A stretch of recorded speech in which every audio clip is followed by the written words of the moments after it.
pocenimo električno energijo našim kupcem.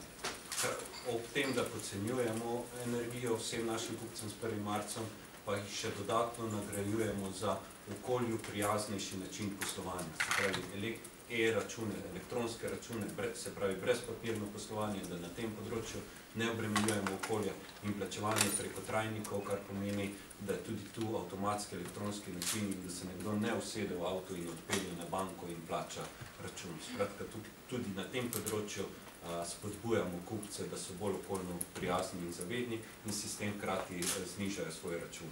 Z 1. marcem znižujemo cene električne energije do 6%, kar pomeni, da za neko povprečno gospodinjstvo, za povprečno porabo, pomeni to letni prihranek na